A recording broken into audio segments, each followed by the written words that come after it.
Welcome to the optical fiber communication. In last lecture, I have explained working principle of light emitting diode.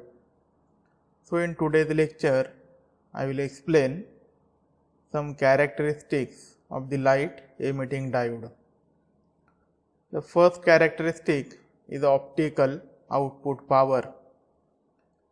Now this light emitting diode is a linear device, that is, the output power is proportional to the input current.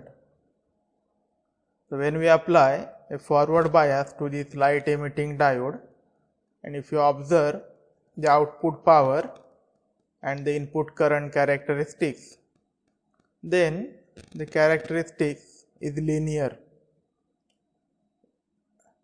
So we can say this optical power is proportional to the input current.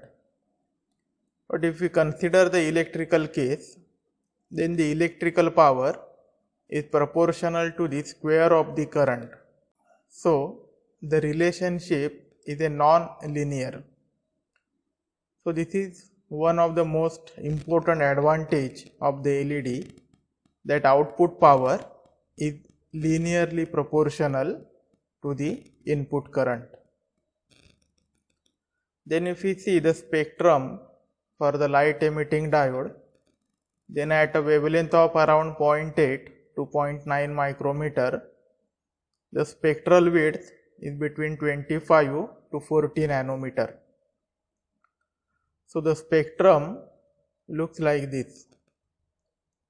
Again, the wavelength and the spectral width can be changed by changing the doping concentration of the atoms. So the second figure shows the lightly doped and heavily doped light emitting diode spectrum.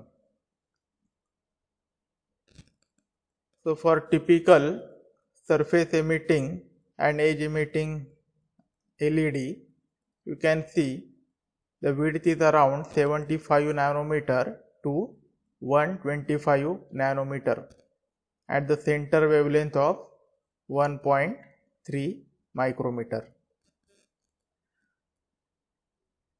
Then again, if we consider the temperature, if we say at 0 degree Celsius, the spectral width is quite less and the wavelength is around 0.84 micrometer.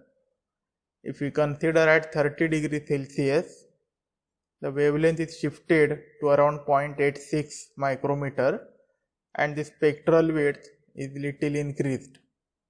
Again at 60 degree Celsius, the center wavelength is around 0.87 micrometer and the spectral width is quite more. So there is less dependence of this temperature.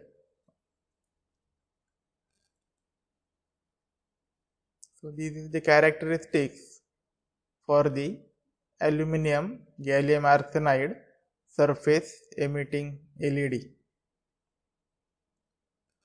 The third parameter is the modulation bandwidth.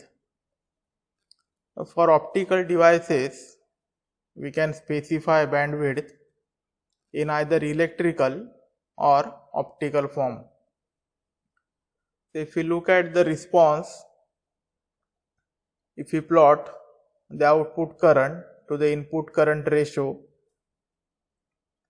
then we define the electrical bandwidth as the frequency at which the ratio is reduced to 0.707, that is 1 by root 2. And if we consider the optical bandwidth, then it is the frequency at which the current ratio is reduced to 0.5. So electrical 3 dB point corresponds to the 0.707 value and the optical 3 dB point corresponds to 0.5 value. Let us see why we get difference in the optical and electrical bandwidth. Now we know that this optical power is directly proportional to the input current, but in electric case the electric power is proportional to the square of the current. So if we consider the ratio for the electrical case, then output power to the input power, if we find the dB value, then we will get the relation that this ratio is proportional to the square of the current. Now we define the bandwidth where the power ratio is reduced by 3 dB, that is power is reduced to half. So from this, if we find that this ratio is reduced to 1/2, and if we find the actual current ratio, then that is to be equal to 1/√2, that is 0.707. So that's why the electrical bandwidth corresponds to the value 0.707. But if we consider the optical bandwidth and if we find the power ratio, then this power is directly proportional to the current. So we define the 3 dB point where this power is reduced to half. So this current ratio is also equal to 1/2, and hence we define the optical 3 dB point is a point at which current ratio is 0.5. So that's why we get this difference between optical and electrical bandwidth. Now the bandwidth of the light emitting diode can be determined from 3 factors. The first one, doping level in the active layer. Second, the reduction in radiative lifetime due to injected carriers. And third, the parasitic capacitance of the device. Now if we ignore the parasitic capacitance and the doping level, then mainly this bandwidth depends on the carrier lifetime.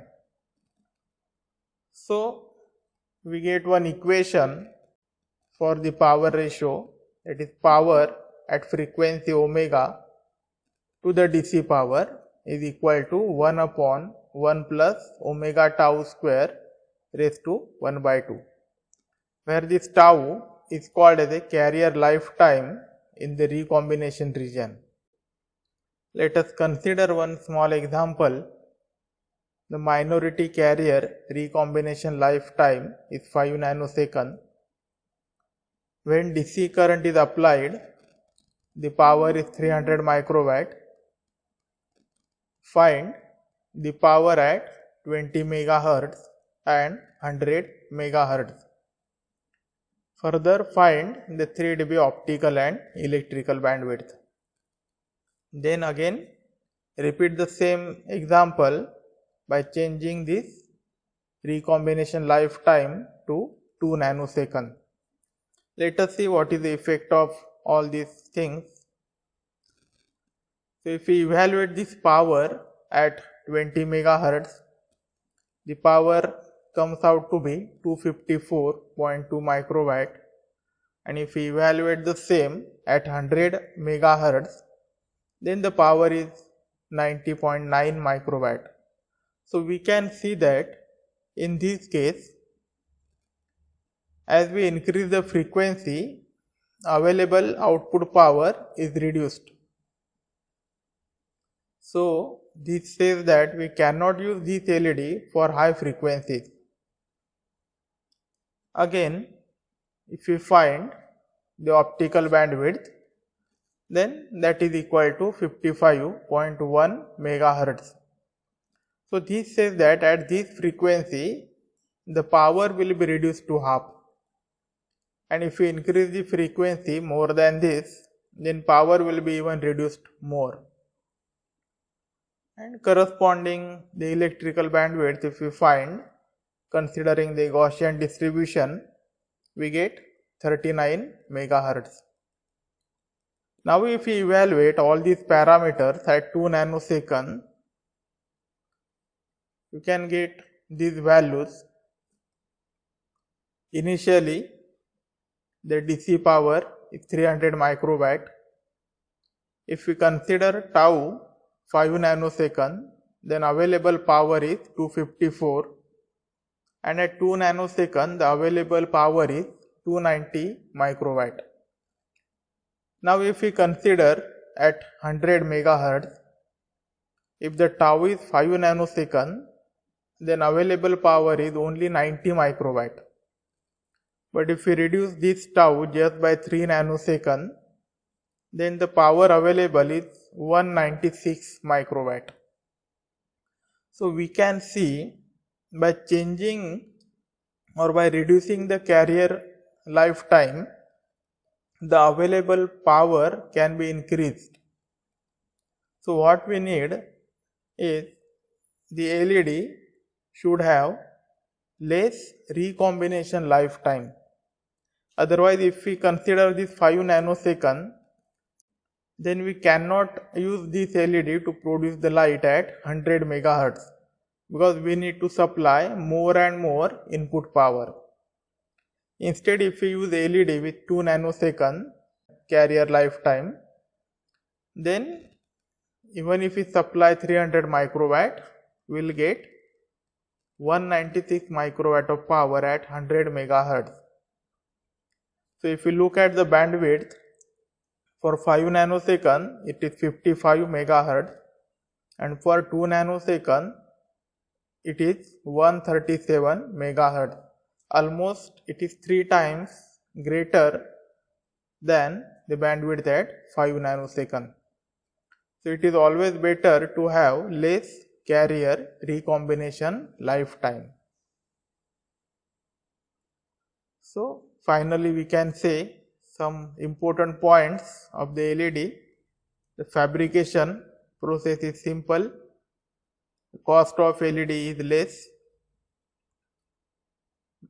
LED is a better reliable as compared to the laser. As we have seen, the temperature dependence, there is not much variation in the operating wavelength and the spectral width.